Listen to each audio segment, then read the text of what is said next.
Alejandro Magno, la figura más carismática de la antigua Grecia. El hijo del rey de la lejana Macedonia llegará a ser el mayor conquistador de todos los tiempos. Nadie había contado con que alguien fuese a intentar conquistar todo el mundo, y tampoco con que casi lo lograse. A los 16 años, su padre lo nombró corregente. Eran tiempos difíciles. Un atentado le permitió recibir la corona. Sus aliados lo convirtieron en el hombre más poderoso de Grecia. Su campaña contra el rey de reyes, Darío, el gran emperador persa, se asemejaba a la lucha de David contra Goliat. Pero al igual que Aquiles, su héroe, Alejandro estaba decidido a llevar a los griegos a la victoria. Pocas personas han influido tanto en la historia como lo hizo Alejandro Magno. Alejandro Magno, hasta el fin del mundo. Fue en primavera cuando Alejandro atravesó el estrecho que separa a Europa de la actual Turquía, con 37.000 soldados de toda Grecia. El macedonio tenía una misión clara. Sus soldados y él debían liberar las colonias griegas de los persas. Su primera campaña lo llevó a Troya. En la tumba de Aquiles, Alejandro hizo bendecir sus armas y ofreció un sacrificio. Desde que era niño, Alejandro tuvo en el intrépido héroe de la Ilíada su modelo de vida. Quería igualar la fama de Aquiles e incluso superar sus hazañas. Esta guerra le ofrece su gran oportunidad. El joven rey necesita también la ayuda de los dioses. Con su bendición, la campaña de venganza contra los persas se convierte en una misión sagrada. Hasta entonces, nadie había logrado someter a la gran potencia. Ya en territorio ocupado, un ejército intentó detener por la fuerza el avance de los macedonios. Fue inútil. En el 334 a.C., Alejandro consiguió su primera victoria junto al río Gránico. La corte persa de Babilonia había subestimado al macedonio.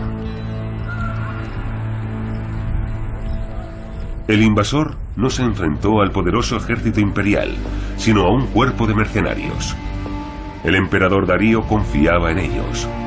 Fue un error, como se demostró. Majestad, lo siento, pero debo darte una mala noticia. Alejandro ha vencido. ¿Cómo es posible? Tenía menos soldados que nosotros, pero su táctica ha sido superior, y no solo en el campo de batalla. ¿Qué quieres decir? Ha prometido una constitución democrática según el modelo de Atenas para cada ciudad que le abra las puertas sin luchar. Y también les ha prometido que no deberán pagarte más tributos.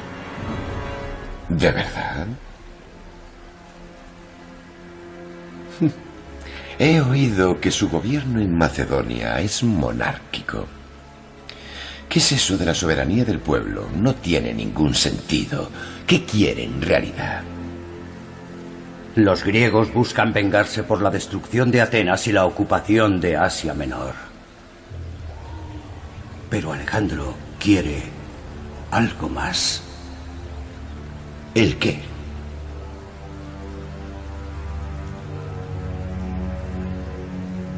Poder. Quiere mi trono. Eso es. No debes seguir confiando la defensa de tu imperio a tus vasallos. ¿Quién mejor que tú podría dirigir nuestro ejército? Lamentará el día que salió del regazo de su madre.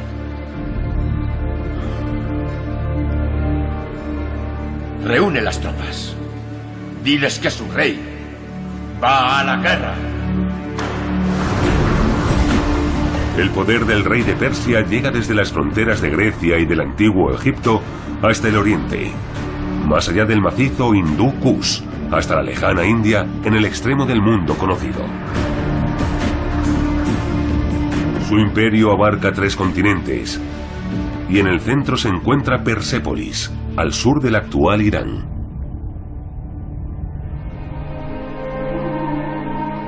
Persépolis era el centro religioso de los persas. Más de 2000 años después, los palacios y templos manifiestan el gran poder de sus constructores. Los relieves de las construcciones representan las diferentes nacionalidades del imperio. En total, 28 pueblos. Entre ellos, sirios, egipcios, babilonios, griegos, indios y árabes. Todos acuden con valiosos regalos de Año Nuevo para el Rey de Reyes. Para muchos, los persas son un ejemplo. Construyeron un sistema político que permitía la convivencia pacífica de los pueblos. Pero también había resistencia a su dominio, sobre todo en las colonias griegas. Ante ellos, Alejandro se presentará como su liberador.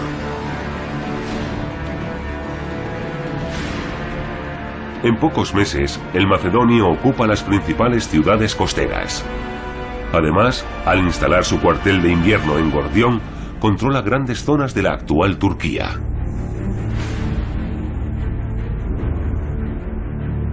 En el templo admira el famoso carro de Gordias, el rey de Frigia. ¿Y dicen que este es el carro de un rey? Dicen que fue de Gordias, el rey de Frigia. Cuando los frigios buscaban rey, el oráculo les dijo que debían elegir al primer hombre que apareciese montado en un carro. Y Gordias apareció de repente. Qué fácil es ser rey aquí. Sí, pero la historia no acaba ahí. ¿Ves ese nudo? ¿Qué le pasa? Se dice que quien consiga deshacer el nudo conquistará todo el imperio persa.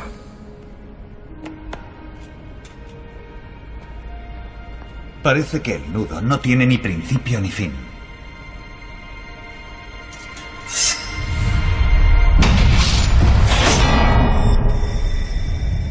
La historia del nudo gordiano es solo una leyenda y un uso muy inteligente de la propaganda.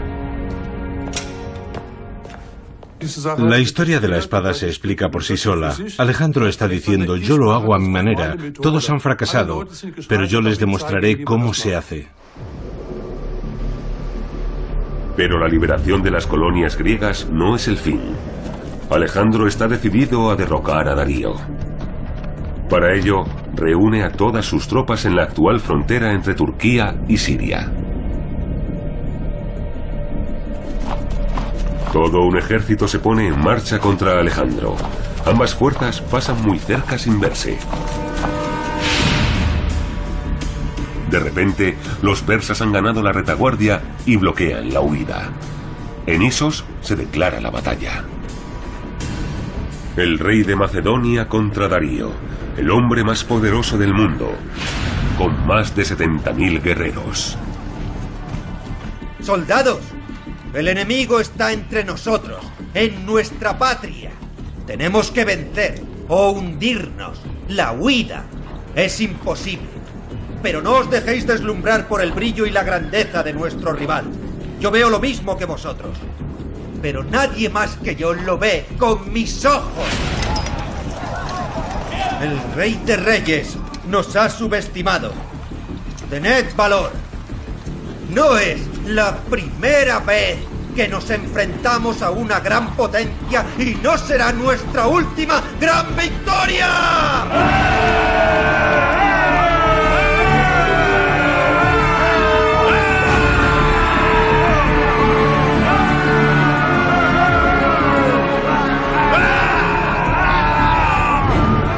El rey de reyes, Darío, cree que será una guerra rápida.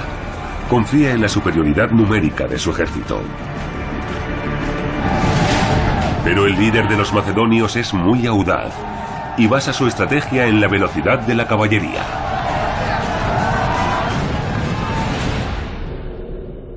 Año 333 a.C. Batalla de Isos. El famoso sarcófago de Alejandro representa la batalla. El rey de Macedonia protagoniza la escena. Al principio de la contienda, Alejandro se encontraba en aprietos y los poderosos persas tenían ventaja. Pero el macedonio logró romper las líneas enemigas. La vida de Darío corrió peligro, ya que Alejandro atacó las tropas de élite que rodeaban al rey de reyes. Al final, Darío tuvo que huir. La derrota de los persas era clara.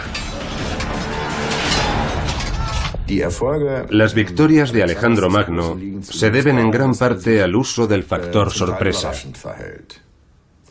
Podríamos compararlo con el fútbol. Quien no sigue una estrategia predecible y logra sorprender, marca más goles. La estrategia militar de Alejandro era muy arriesgada. Atacaba sin pensar en el punto más fuerte del enemigo. Pero todavía no había ganado la guerra. Darío sigue libre y huye por el desierto. Los macedonios marchan hacia el sur. Los habitantes de Tiro se preparan para la batalla. Pero como todos los que ofrecen resistencia a Alejandro, son severamente castigados. La mayor parte de los súbditos de los persas reciben a los macedonios como liberadores. También los egipcios los acogen con los brazos abiertos, ya que llevan demasiado tiempo enfrentados con la gran potencia mundial.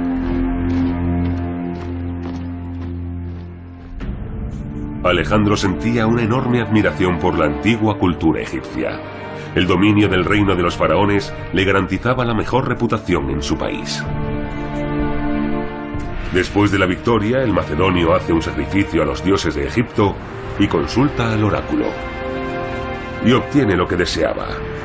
Alejandro es nombrado faraón, dios en vida. Su retrato tallado en piedra confirma que es hijo legítimo del gran dios Amón-Ra.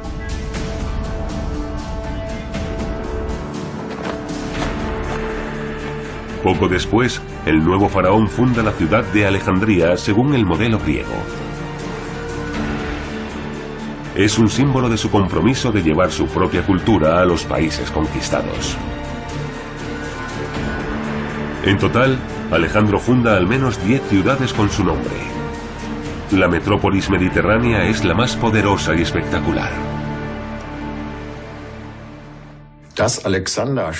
La fundación de ciudades tenía un significado especial porque demostraba que Alejandro no deseaba una ocupación breve de los territorios, sino fundar un reino duradero. El mejor ejemplo fue la fundación de Alejandría, en la que Alejandro tuvo en cuenta la gran riqueza de recursos que ofrecían Egipto y el Oriente, los recursos económicos. La ciudad se planificó como un gran puerto que uniría como una bisagra el mundo del Nilo, el rico Egipto, con el Mediterráneo. En la primavera del año 331 a.C., los macedonios avanzan por el Éufrates, en el actual Irak. La progresión de Alejandro es imparable, y no quiere ni oír hablar de una alianza con los persas. El ejército de Alejandro ha cruzado el Éufrates. Así que no ha aceptado mi ofrecimiento. ¿Cuántos soldados tiene? Nuestros exploradores calculan unos 40.000 hombres. ¿40.000? Nosotros tenemos muchos más. Podemos llevar a la batalla el doble de hombres que él. En septiembre, las tropas de Alejandro cruzaron el Tigris. En Gaugamela lo esperaba Darío. Esta vez el rey de los persas eligió bien el campo de batalla, una extensa llanura en la que su gran ejército podría maniobrar con seguridad. Las fuerzas persas superaban todo lo que Alejandro había visto en su exitosa trayectoria militar. Son más de 100.000, Alejandro. ¿Por qué no has aceptado el ofrecimiento de paz de Darío? ¿Qué te ofrecía su familia? Todas las tierras al oeste del Éufrates y 10.000 talentos. Todo lo que hemos tomado por las armas. Qué fácil es ofrecer cosas que ya no son tuyas. Yo habría aceptado su oferta en vez de jugármelo todo. Si yo fuese tú, Parmenio, tal vez lo haría. Pero al igual que no puede haber dos soles en el cielo, tampoco puede haber dos reyes en Persia. Y yo que creía que esto era una venganza por el ataque persa sobre nuestra patria. Pero ya veo que no se trata de eso. Quieres demostrarle a tu difunto padre lo que vales. Quieres ser más grande que él y que todos los héroes de Grecia. ¿Y si fuese así? Hasta ahora, solamente hemos liberado pueblos sometidos por los persas. Aquí y ahora estamos en su país sometiéndoles nosotros a ellos.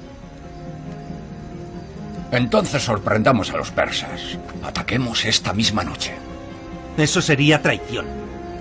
No quiero robar la victoria. Quiero que luchemos con honor, cara a cara, al amanecer. Ya lo habéis oído. Montad el campamento. Nos espera algo muy grande. El gran ejército de Darío abarca más de 5 kilómetros. Un ataque frontal sería totalmente absurdo. Así que Alejandro comienza con una maniobra de distracción. El macedonio cabalga casi en paralelo a las líneas persas. Al mismo tiempo, la infantería se prepara para cargar por el centro.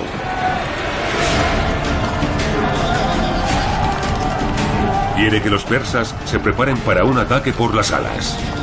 Alejandro quiere que el enemigo le siga para atacar el frente y romper sus líneas. Entonces gira en seco con la caballería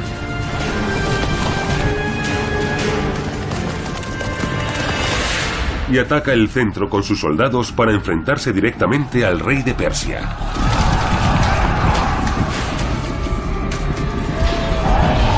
Una vez más, el rey de Macedonia utiliza la misma estrategia de Isos. Incansables, él y sus hombres atacan a los soldados que rodean al rey de reyes.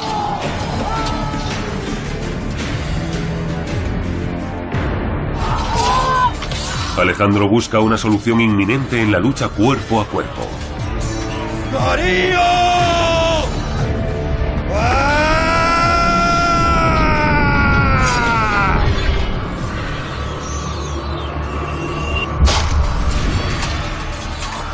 ¡Vamos!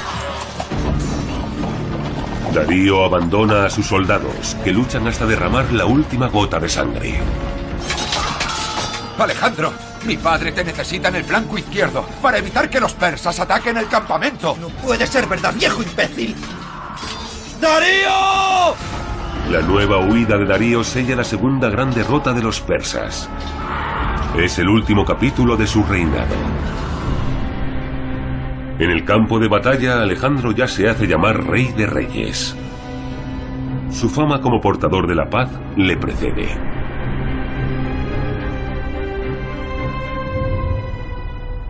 La victoria en Gaugamela demostró al pueblo persa que ya no podía confiar en la superioridad de su ejército. Alejandro no tuvo que tomar ninguna ciudad persa. Babilonia le abrió las puertas, Susa le abrió las puertas, Ecbatana le abrió las puertas. Ven aquí, le decían, aquí tienes los tesoros.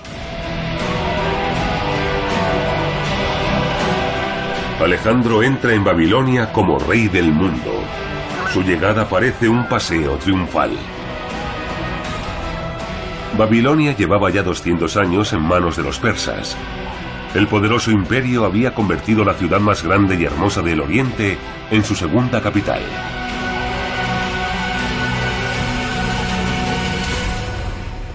Es increíble. Incluso la orgullosa Atenas palidece ante Babilonia. La grandeza, la opulencia y el lujo no son de este mundo, tal como describe el mito fundacional de Babilonia. No reyes, sino dioses, cavaron sus zanjas y pintaron sus muros. Hasta ese momento, los macedonios solo conocían la legendaria ciudad por las historias del profesor Aristóteles, que no escatimaba en alabanzas hacia dicha ciudad. Alejandro está impresionado. Quiere que la ciudad sea aún más lujosa y planea residir en Babilonia como su predecesor Darío. Él, el rey de la remota Macedonia, ha alcanzado su sueño. Ha vengado Grecia. Ha logrado la victoria. Su recompensa es el dominio absoluto del mayor imperio del mundo. ¿Y Aristóteles llamaba bárbaros a los babilonios? Solo porque nunca vio su ciudad. Si los bárbaros construyen estas maravillas,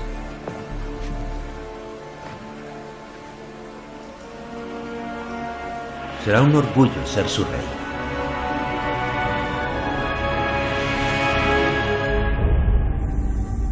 Alejandro viaja a Persépolis pasando por Susa. En el Palacio Real le espera el tesoro imperial que necesita urgentemente. El arca de guerra está casi vacía y los soldados exigen su paga. Para la mayoría de ellos, Persépolis es el fin de la misión. Allí celebrarán la conclusión de la campaña de venganza. Hemos derrotado a los persas en el campo de batalla. Vamos a acabar el trabajo con una antorcha. ¡Hoy! ¡Hoy! ¡Hoy! ¡Hoy! ¡Hoy! ¡Hoy! ¡Hoy! ¡Hoy! ¡Hoy! ¡Hoy! ¡Hoy! Alejandro, ¿qué estás haciendo? Ahora eres el rey de Persia. ¿Por qué quieres incendiar tu propio palacio? Tiene razón. ¿Qué clase de hombres sois? No podemos violar a sus mujeres y ahora tampoco podemos quemar la ciudad. ¿Es esta vuestra venganza? Hijo, déjalo estar. Hemos cumplido con nuestra misión. Ahora podemos volver a Grecia. Ni hablar. No volveremos hasta ver a Darío derrotado a mis pies. Todo esto no vale nada mientras él siga en libertad.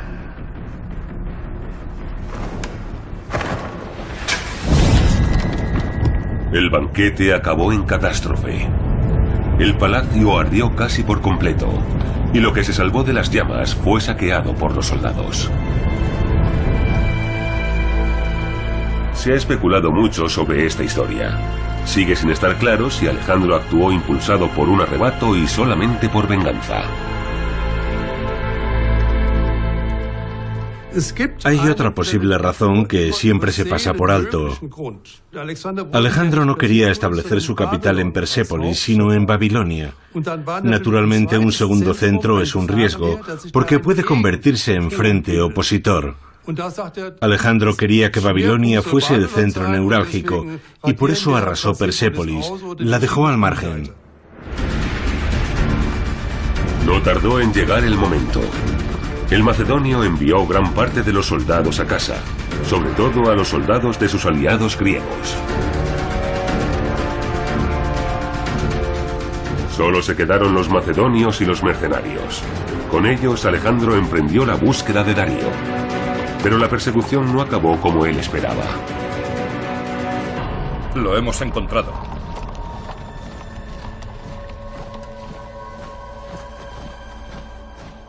Tras la victoria de Alejandro en Gaugamela, Darío, además de perder su imperio, perdió también toda su protección. Sus propios hombres conspiraron contra él y lo mataron a traición.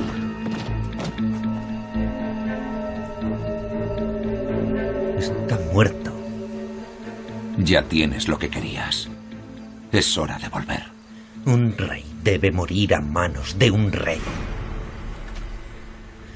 Sus asesinos no solo cuestionan su dominio, sino también el mío. Debemos castigarlos. Ya basta, Alejandro. Eres el rey de Persia. ¿Qué más quieres? Si tu padre y tú hubieseis demostrado más valor en Gaugamela, habría matado a Darío con mis propias manos. Sin nosotros, no habrías llegado tan lejos. Sigue por ese camino y acabarás igual que Darío. ¡Me estás amenazando! ¡Alejandro! ¡Alejandro, respondo! Ya está bien. Nadie me cuestiona, ni amigo, ni enemigo. No es la primera vez que Filotas se enfrenta a mí, pero esta vez ha ido demasiado lejos. Filotas se enerva muy rápido. Incluso me ha ocultado que mis soldados se han puesto en mi contra. Y ahora sé por qué. Él es el instigador de la conspiración. Pero no le va a servir de nada. Me adelantaré a él. Alejandro, nos conocemos desde niños. Tenemos que seguir juntos. ¿Tengo que esperar a que me mate para saber que estoy en lo cierto? Me ha amenazado de muerte. Eso es alta traición. Se castiga con la muerte. El proceso contra Filotas fue breve. Alejandro hizo torturar y ejecutar al general y amigo de la infancia. Una advertencia para todos, tanto para sus soldados como para sus colaboradores más cercanos. El mensaje surtió efecto. Para reafirmar su liderazgo, el rey de Macedonia debía tratar con frialdad la amistad y la enemistad. Por eso ordenó una segunda ejecución. A continuación, Alejandro envió asesinos a Ecbatana para matar también al padre de Filotas, Parmenio. La norma en aquel tiempo, que Alejandro conocía bien, imponía la venganza en casos como aquel. El padre tendría que haber vengado a su hijo, y con sus posibilidades en el oeste del imperio, era fácil imaginar el resultado. Darío fue enterrado con honores por orden de Alejandro. Recibió su lugar entre las tumbas de los reyes de Persia, y sus asesinos fueron condenados a la pena de muerte. Cuando Alejandro entró en el actual Afganistán, dirigía un ejército de 50.000 hombres, muchos de ellos de diferentes pueblos del imperio persa. El macedonio los necesitaba para descubrir los núcleos de resistencia en las regiones más remotas del imperio. Pero las batallas con líderes tribales no dejaron de sucederse. Alejandro debía infligir derrotas una y otra vez. Entonces una joven princesa cayó en las manos del comandante, que la hizo prisionera. Alejandro se enamoró a primera vista de la hermosa noble. Se llamaba Roxana, que significa estrellita. Alejandro la tomó como esposa oficial. Como tantas otras veces, ese matrimonio fue una cuestión política con dos propósitos: la expectativa de paz y la fundación de una dinastía greco-persa. Los matrimonios entre griegos y persas no eran ninguna novedad,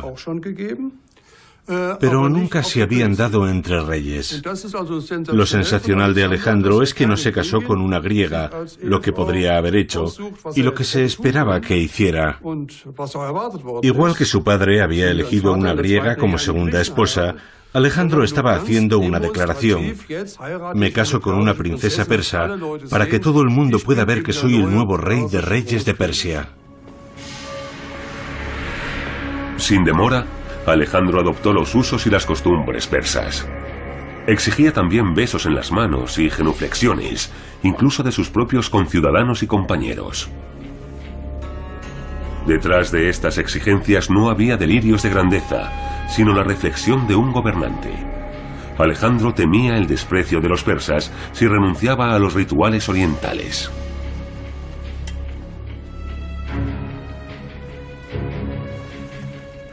Sin embargo, para sus compañeros era una humillación. Estaban acostumbrados a otro trato con su rey. Clito, a quien Alejandro ya había salvado la vida una vez, se negó a realizar gestos de sumisión. ¿Te niegas a mostrarme respeto? No. Pero solo me arrodillo ante los dioses. Yo desciendo de los dioses. Mis hazañas superan las de Heracles y Aquiles. Aunque así fuese, eres de carne y hueso igual que nosotros. Hemos luchado codo con codo y hemos obtenido juntos todas las victorias. ¿Y esperas que me arrodille ante ti? Soy el rey de reyes. Solo exijo el respeto que me corresponde.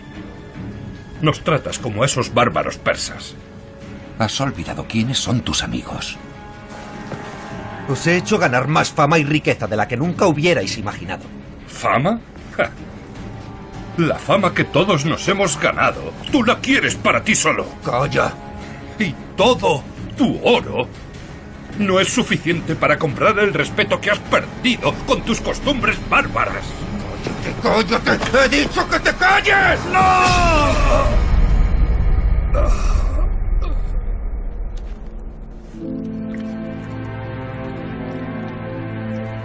Una muerte fruto de un arrebato, sucedida durante una de las tristemente célebres bacanales del Macedonio.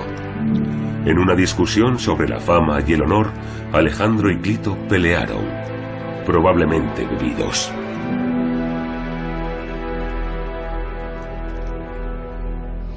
Creo que el asesinato de Clito puede considerarse un crimen pasional. Los dos estaban muy unidos. Clito era uno de sus amigos más íntimos. Pienso que Alejandro mató a Clito en un arrebato de rabia y embriaguez que después lamentó mucho. Pero su amigo ya estaba muerto.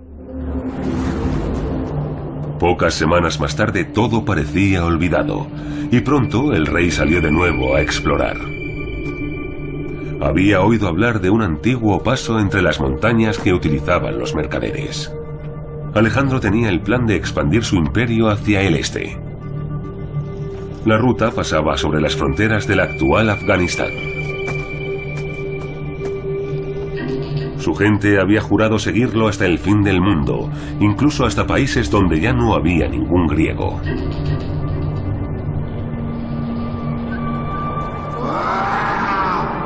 La ruta discurría a lo largo de la cordillera del Hindú Kush, a más de 1000 metros de altura. Más allá había una tierra que nunca nadie había conquistado. ¿Recuerdas que Aristóteles nos hablaba de estas montañas cuando éramos niños? No, ya no me acuerdo.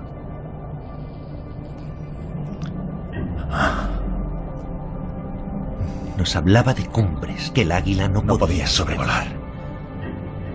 Más allá, Hefestión, está el fin del mundo, algo que ningún griego ha visto nunca.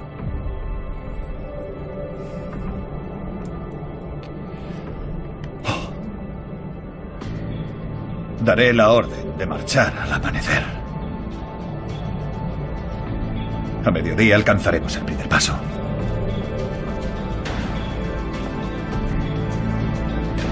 Tras muchas luchas sangrientas y dificultades inimaginables, Alejandro desafiaba al destino una vez más.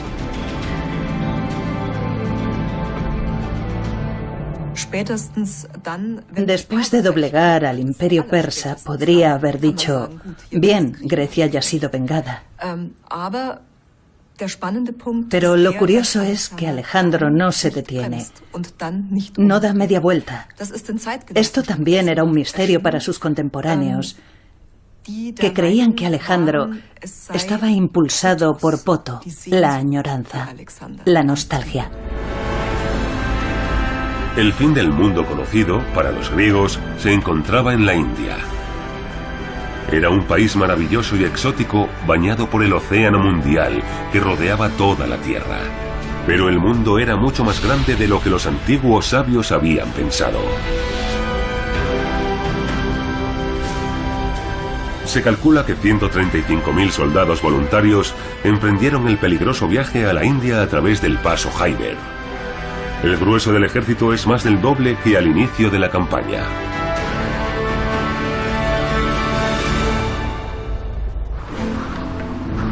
En la primavera del 326 a.C. llegaron al valle del Indo, en el actual Pakistán.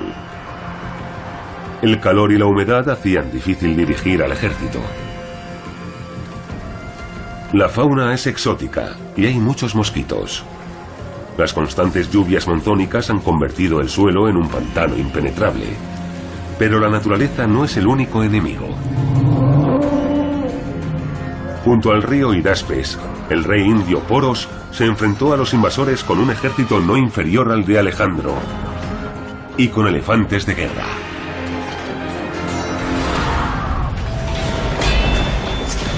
El combate fue sangriento y tardó mucho tiempo en decidirse. Al final, los invasores del oeste se alzaron con la victoria.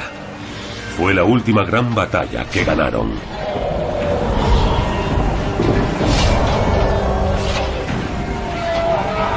El ejército de Alejandro está al límite de sus fuerzas. El propio rey sufrió la que tal vez fue la mayor pérdida de su vida. Bucéfalo, su querido caballo, murió de agotamiento. Se dice que su muerte rompió el corazón del rey.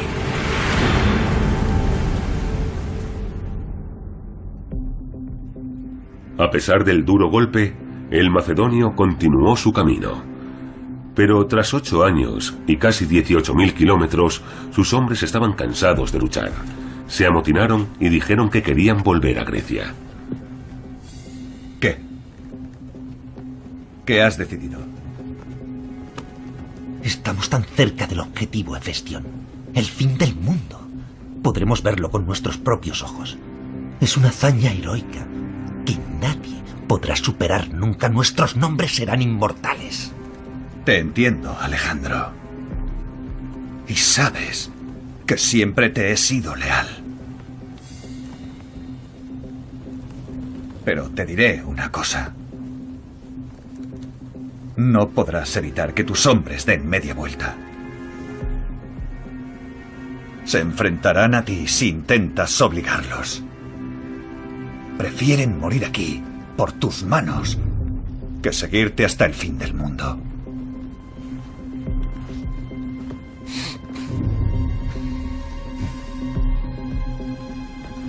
Aquiles y Patroclo, ¿te acuerdas? Queríamos ser como ellos. Logramos ser como ellos y los hemos superado. Ellos dos cayeron en combate, era su destino, y lo desafiaron. ¿Y nosotros? ¿Qué nos espera? Una vida en palacio, rodeados de hipócritas, aduladores. El abrazo blando de las señoras y aburridas cacerías. Eso es lo que nos espera en casa Hefestión. ¿Es lo que quieres? ¡Alejandro! Eres el rey de un gran imperio. Lo has conquistado a lomos de un caballo. Pero no puedes gobernarlo a lomos de un caballo. No puedes combatir eternamente. Y si lo haces, tu reino durará poco.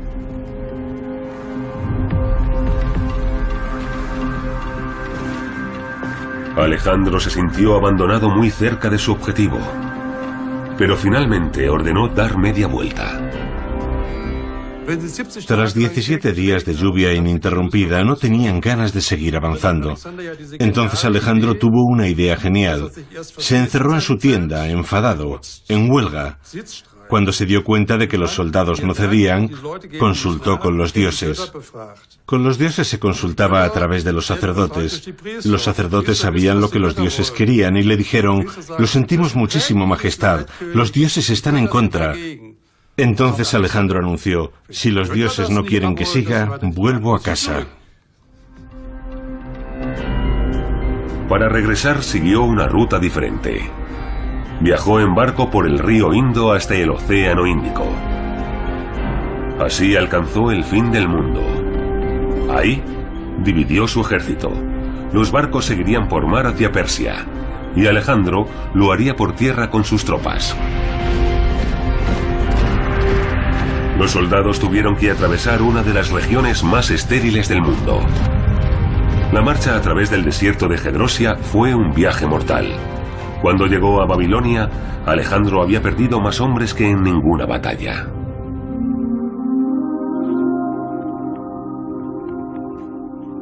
Además, los contratiempos no dejaban de llegar. Hefestión, su amigo más cercano, enfermó de gravedad, probablemente de malaria. No puedes dejarme solo ahora.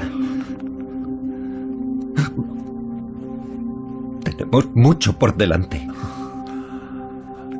Yo soy Patroclo.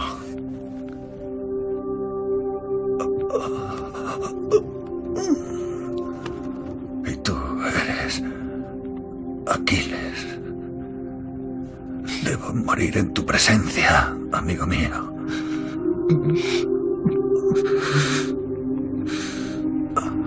Así lo narra la Ilíada. Pero a diferencia de la epopeya, Hefestión no murió en el campo de batalla.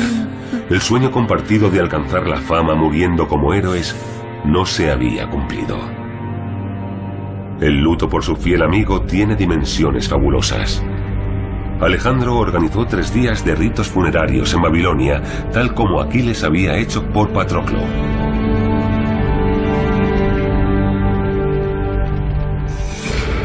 Medio año después, Alejandro también enfermó gravemente mientras preparaba una nueva campaña contra Arabia.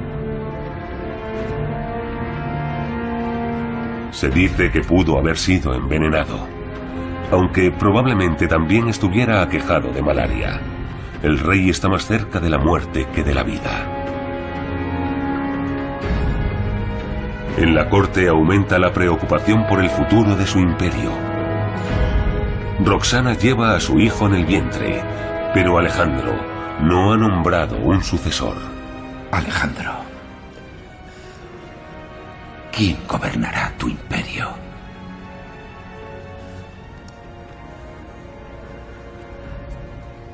El más fuerte de todos vosotros. Alejandro Magno murió el 10 de junio del 323 a.C. Grecia fue el escenario de una dura lucha por la sucesión. El imperio que había construido se desmoronó en pocas décadas. Pero lo que sí consiguió fue expandir la cultura griega por 3 continentes y llegar a la India. Fue el primer gran emperador europeo de la historia. Su cadáver se enterró en Alejandría, en la ciudad que llevaba su nombre. Aunque el lugar exacto se ha perdido en el olvido. La imagen de Alejandro como conquistador heroico fue obra suya. Sin embargo, el sobrenombre de Magno se lo otorgaron los romanos. Otros escribieron su leyenda que supera generaciones y fronteras. Pero lo que queda es la fascinación por un hombre que cambió el mundo.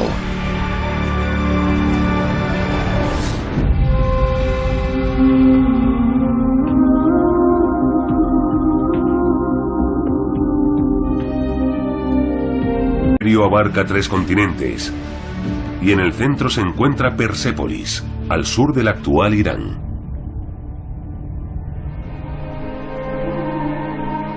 Persépolis era el centro religioso de los persas. Más de 2000 años después, los palacios y templos manifiestan el gran poder de sus constructores. Los relieves de las construcciones representan las diferentes nacionalidades del imperio. En total, 28 pueblos.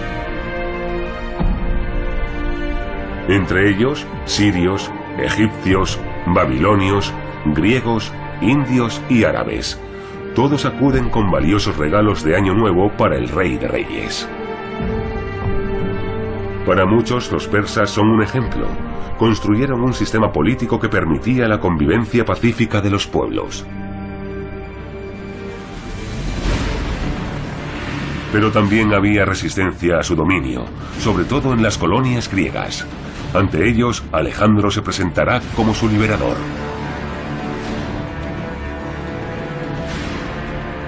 En pocos meses, el macedonio ocupa las principales... El gobierno en Macedonia es monárquico. ¿Qué es eso de la soberanía del pueblo? No tiene ningún sentido. ¿Qué quiere en realidad? Los griegos buscan vengarse por la destrucción de Atenas y la ocupación de Asia Menor. Pero Alejandro quiere algo más. ¿El qué?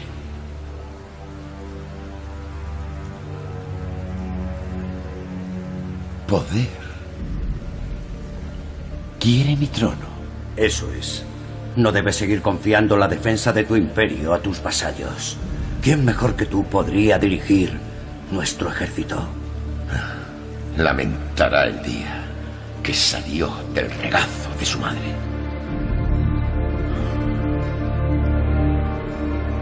Reúne las tropas. Diles que su rey va a la guerra. El poder del rey de Persia llega desde las fronteras de Grecia y del antiguo Egipto hasta el oriente, más allá del macizo hindú Kush, hasta la lejana India, en el extremo del mundo conocido. Su imperio fue en primavera cuando Alejandro atravesó el estrecho que separa a Europa de la actual Turquía, con 37.000 soldados de toda Grecia. El macedonio tenía una misión clara. Sus soldados y él debían liberar las colonias griegas de los persas. Su primera campaña lo llevó a Troya. En la tumba de Aquiles, Alejandro hizo bendecir sus armas y ofreció un sacrificio. Desde que era niño, Alejandro tuvo en el intrépido héroe de la Ilíada su modelo de vida. Quería igualar la fama de Aquiles e incluso superar sus hazañas. Esta guerra le ofrece su gran oportunidad. El joven rey necesita también la ayuda de los dioses. Con su bendición, la campaña de venganza contra los persas se convierte en una misión sagrada. Hasta entonces, nadie había logrado someter a la gran potencia. Ya en territorio ocupado, un ejército intentó detener por la fuerza el avance de los macedonios.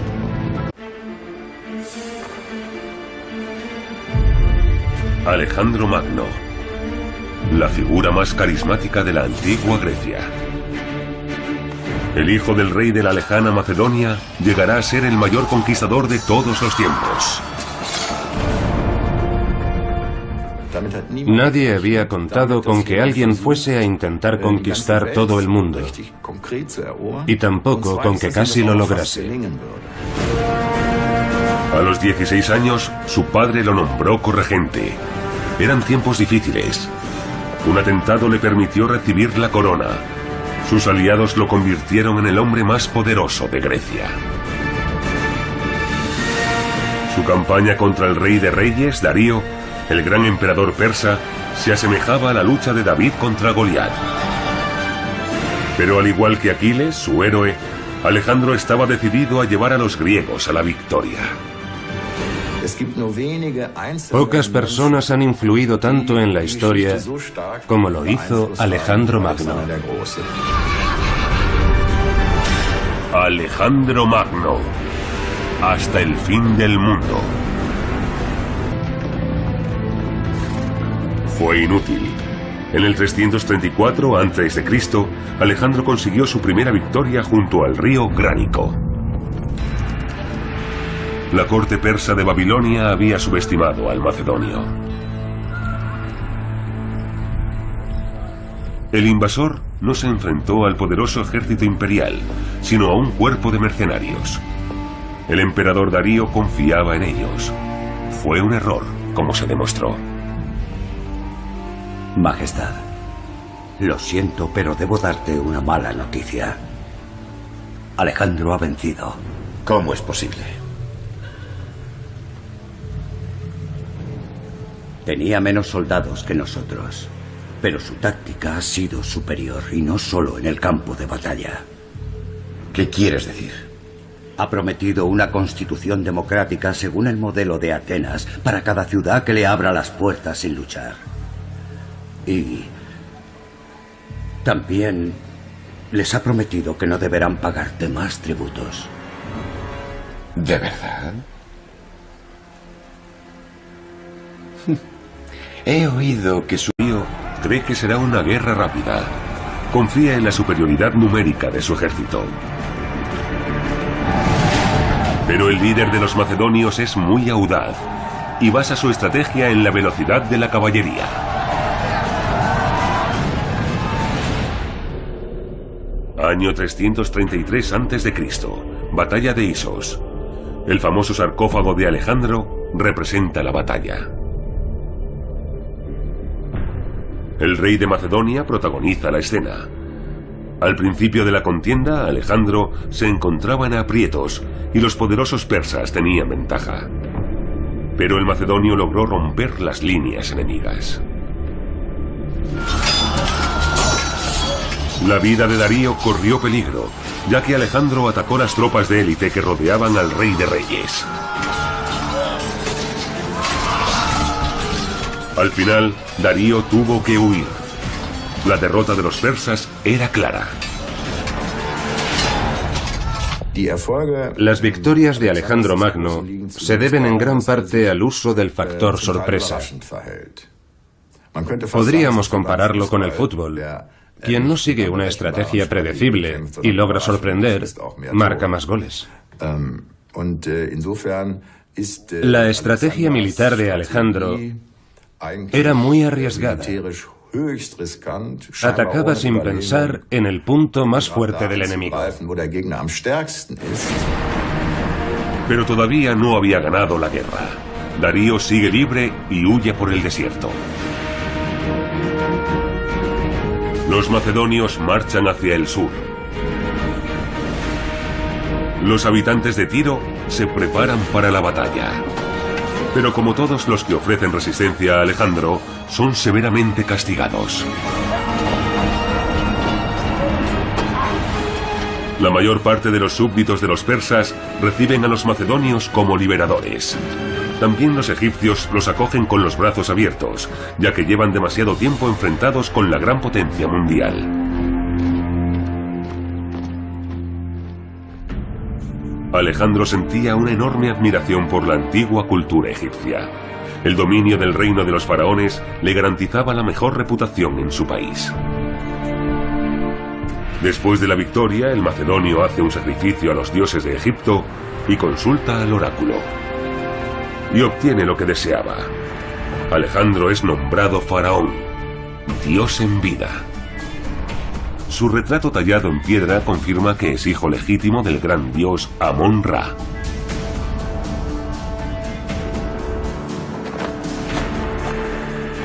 Poco después, el nuevo faraón funda la ciudad de Alejandría según el modelo griego. Es un símbolo de su compromiso de llevar su propia cultura a los países conquistados.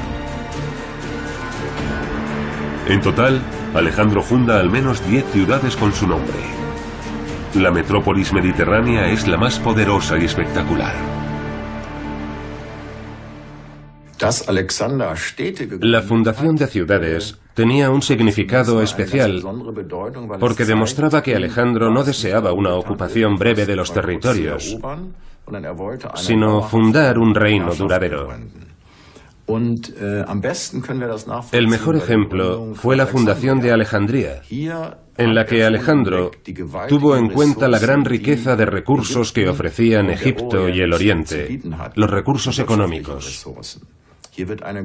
La ciudad se planificó como un gran puerto que uniría como una bisagra el mundo del Nilo, el rico Egipto, con el Mediterráneo. En la primavera del año 331 a.C., los macedonios avanzan por el Éufrates, en el actual Irak. La progresión de Alejandro es imparable, y no quiere ni oír hablar de una alianza con los persas. El ejército de Alejandro ha cruzado el Éufrates. Así que no ha aceptado mi ofrecimiento. ¿Cuántos soldados tiene? Nuestros exploradores calculan unos 40.000 hombres. ¿40.000? Nosotros tenemos muchos más. Podemos llevar Alejandro Magno, la figura más carismática de la antigua Grecia.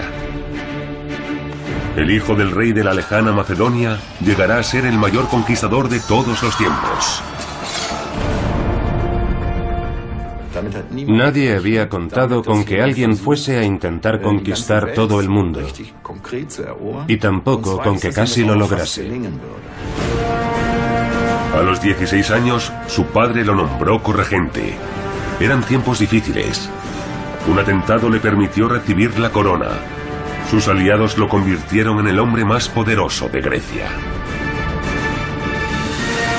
Su campaña contra el rey de reyes, Darío, el gran emperador persa, se asemejaba a la lucha de David contra Goliat. Pero al igual que Aquiles, su héroe, Alejandro estaba decidido a llevar a los griegos a la victoria. Pocas personas han influido tanto en la historia como lo hizo Alejandro Magno. Alejandro Magno, hasta el fin del mundo. Fue en primavera cuando Alejandro atravesó el estrecho que separa a Europa de la actual Turquía, con 37.000 soldados de toda Grecia. El macedonio tenía una misión clara. Sus soldados y él debían liberar las colonias griegas de los persas. Su primera campaña lo llevó a Troya.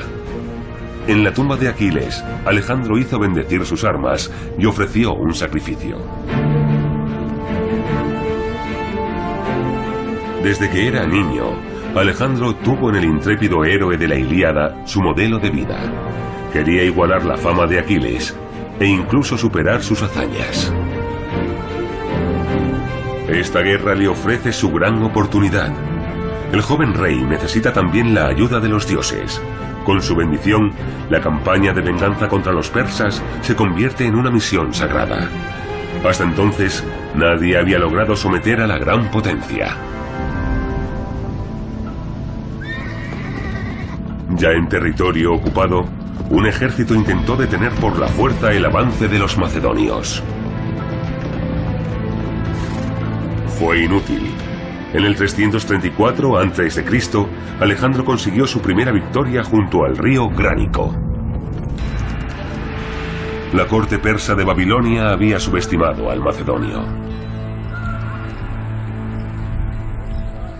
El invasor no se enfrentó al poderoso ejército imperial, sino a un cuerpo de mercenarios. El emperador Darío confiaba en ellos. Fue un error, como se demostró. Majestad, lo siento, pero debo darte una mala noticia. Alejandro ha vencido. ¿Cómo es posible? Tenía menos soldados que nosotros, pero su táctica ha sido superior, y no solo en el campo de batalla. ¿Qué quieres decir? Ha prometido una constitución democrática según el modelo de Atenas para cada ciudad que le abra las puertas sin luchar. Y también les ha prometido que no deberán pagarte más tributos. ¿De verdad? He oído que su gobierno en Macedonia es monárquico. ¿Qué es eso de la soberanía del pueblo? No tiene ningún sentido. ¿Qué quiere en realidad? Los griegos buscan vengarse por la destrucción de Atenas y la ocupación de Asia Menor. Pero Alejandro quiere algo más. ¿El qué?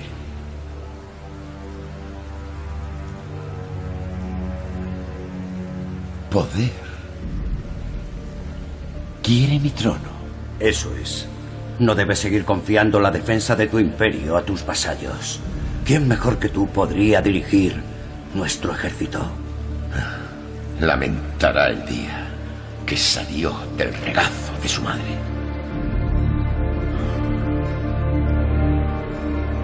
Reúne las tropas. Diles que su rey. Su llegada parece un paseo triunfal. Babilonia llevaba ya 200 años en manos de los persas. El poderoso imperio había convertido la ciudad más grande y hermosa del Oriente en su segunda capital.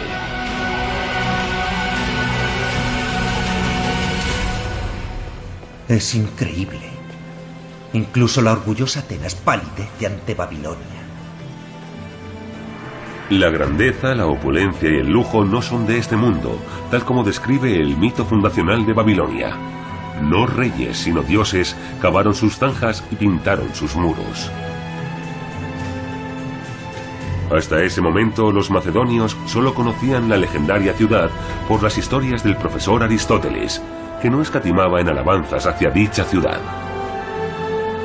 Alejandro está impresionado. Quiere que la ciudad sea aún más lujosa y planea residir en Babilonia como su predecesor Darío. Él, el rey de la remota Macedonia, ha alcanzado su sueño. Ha vengado Grecia. Ha logrado la victoria. Su recompensa es el dominio absoluto del mayor imperio del mundo. ¿Y Aristóteles llamaba bárbaros a los babilonios? Solo porque nunca vio su ciudad. Si los bárbaros construyen estas maravillas,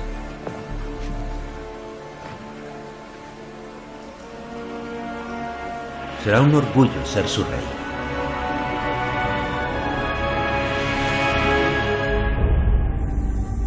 Alejandro viaja a Persépolis pasando por Susa. En el Palacio Real le espera el tesoro imperial que necesita urgentemente. El arca de guerra está casi vacía y los soldados exigen su paga. Para la mayoría de ellos, Persépolis es el fin de la misión. Allí celebrarán la conclusión de la campaña de venganza. Hemos derrotado a los persas en el campo de batalla. Vamos a acabar el trabajo con una antorcha. ¡Hoy! ¡Hoy! ¡Hoy! ¡Hoy! ¡Hoy! ¡Hoy! ¡Hoy! ¡Hoy! ¡Hoy! ¡Hoy! ¡Hoy! ¡Hoy! Alejandro,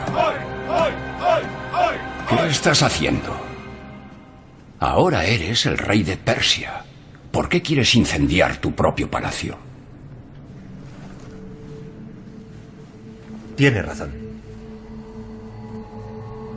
¿Qué clase de hombres sois? No podemos violar a sus mujeres y ahora tampoco podemos quemar la ciudad. ¿Es esta vuestra venganza? Hijo, déjalo estar. Hemos cumplido con nuestra misión. Ahora podemos volver a Grecia. Ni hablar. No volveremos hasta ver a Darío derrotado a mis pies. Todo esto no vale nada mientras él siga en libertad.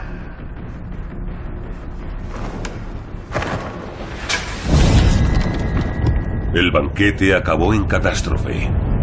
El palacio ardió casi por completo, y lo que se salvó de las llamas fue saqueado por los soldados.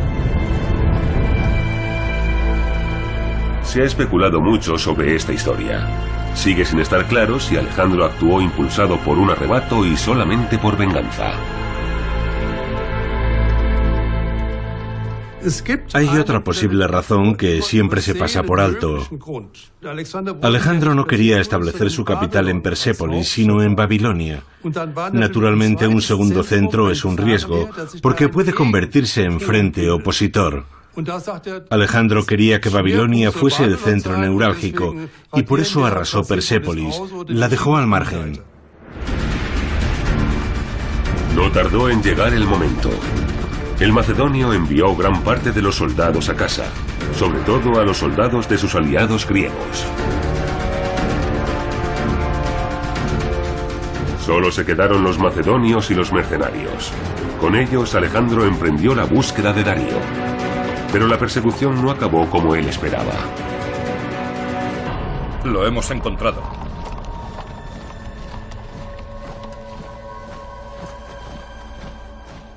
Tras la victoria de Alejandro en Gaugamela, Darío, además de perder su imperio, perdió también toda su protección.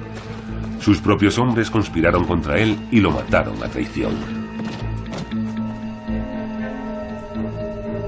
¡Va a la guerra! El poder del rey de Persia llega desde las fronteras de Grecia y del antiguo Egipto hasta el oriente, más allá del macizo hindú Kush, hasta la lejana India, en el extremo del mundo conocido. Su imperio abarca 3 continentes, y en el centro se encuentra Persépolis, al sur del actual Irán.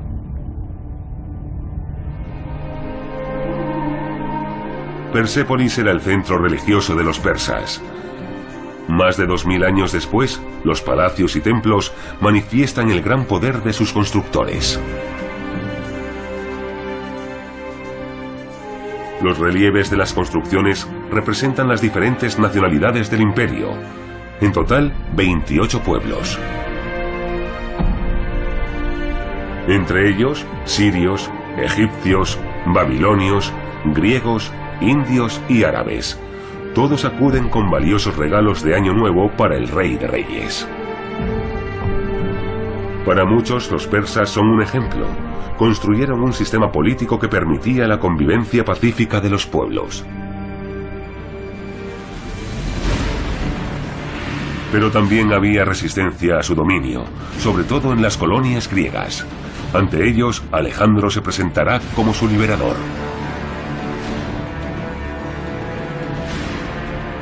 En pocos meses, el macedonio ocupa las principales ciudades costeras. Además, al instalar su cuartel de invierno en Gordión, controla grandes zonas de la actual Turquía.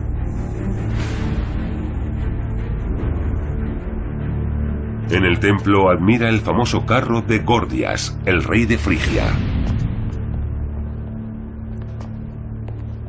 ¿Y dicen que este es el carro de un rey?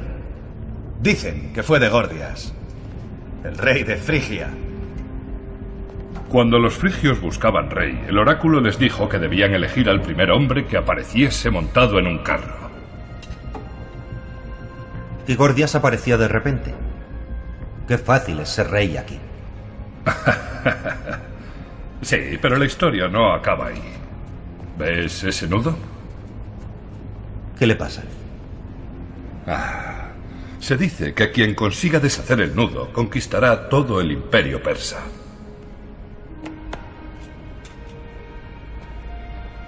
Parece que el nudo no tiene ni principio ni fin.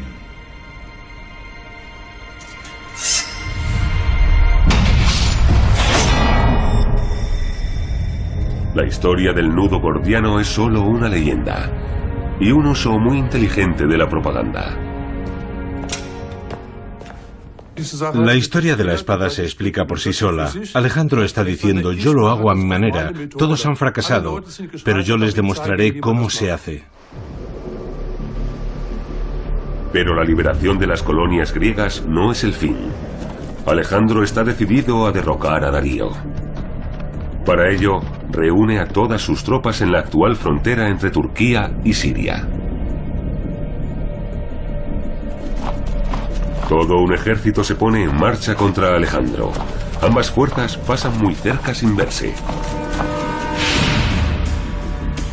De repente, los persas han ganado la retaguardia y bloquean la huida. En Isos se declara la batalla. El rey de Macedonia contra Darío, el hombre más poderoso del mundo, con más de 70.000 guerreros. ¡Soldados! El enemigo está entre nosotros, en nuestra patria. Tenemos que vencer o hundirnos. La huida es imposible. Pero no os dejéis deslumbrar por el brillo y la grandeza de nuestro rival. Yo veo lo mismo que vosotros. Pero nadie más que yo lo ve con mis ojos. El rey de reyes nos ha subestimado. Tened valor. No es la primera vez que nos enfrentamos a una gran potencia y no será nuestra última gran victoria.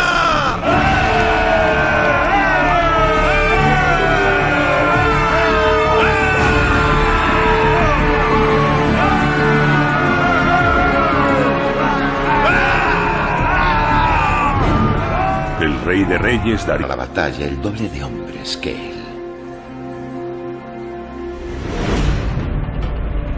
En septiembre, las tropas de Alejandro cruzaron el Tigris. En Gaugamela lo esperaba Darío.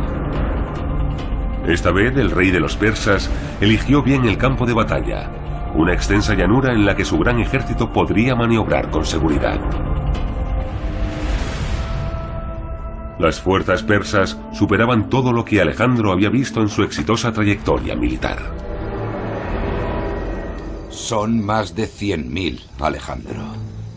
¿Por qué no has aceptado el ofrecimiento de paz de Darío? ¿Qué te ofrecía su familia? Todas las tierras al oeste del Éufrates y 10.000 talentos. Todo lo que hemos tomado por las armas. Qué fácil es ofrecer cosas que ya no son tuyas. Yo habría aceptado su oferta en vez de jugármelo todo. Si yo fuese tú, Parmenio, tal vez lo haría. Pero al igual que no puede haber dos soles en el cielo, tampoco puede haber dos reyes en Persia. Y yo que creía que esto era una venganza por el ataque persa sobre nuestra patria. Pero ya veo que no se trata de eso. Quieres demostrarle a tu difunto padre lo que vales. Quieres ser más grande que él y que todos los héroes de Grecia. ¿Y si fuese así? Hasta ahora, solamente hemos liberado pueblos sometidos por los persas. Aquí y ahora estamos en su país sometiéndoles nosotros a ellos. Entonces sorprendamos a los persas. Ataquemos esta misma noche. Eso sería traición. No quiero robar la victoria. Quiero que luchemos con honor, cara a cara, al amanecer. Ya lo habéis oído. Montad el campamento. Nos espera algo muy grande. El gran ejército de Darío abarca más de 5 kilómetros. Un ataque frontal sería totalmente absurdo. Así que Alejandro comienza con una maniobra de distracción. El macedonio cabalga casi en paralelo a las líneas persas. Al mismo tiempo, la infantería se prepara para cargar por el centro.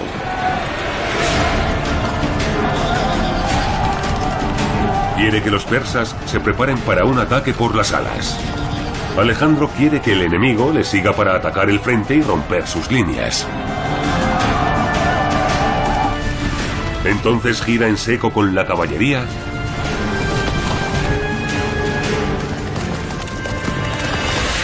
y ataca el centro con sus soldados para enfrentarse directamente al rey de Persia.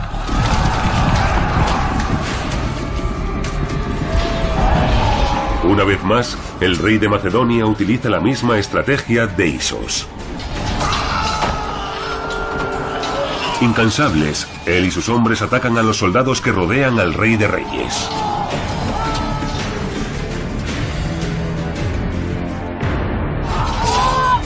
Alejandro busca una solución inminente en la lucha cuerpo a cuerpo. ¡Darío!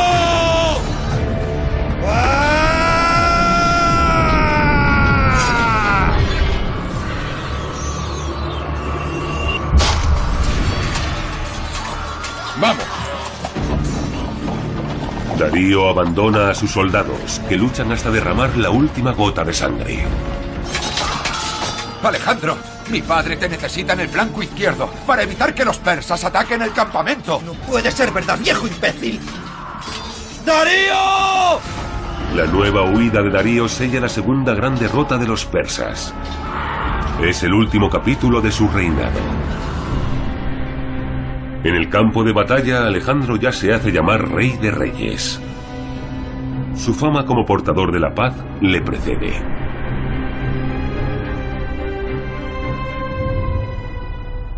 La victoria en Gaugamela demostró al pueblo persa que ya no podía confiar en la superioridad de su ejército. Alejandro no tuvo que tomar ninguna ciudad persa. Babilonia le abrió las puertas, Susa le abrió las puertas, Ecbatana le abrió las puertas. Ven aquí, le decían, aquí tienes los tesoros. Alejandro entra en Babilonia como rey del mundo.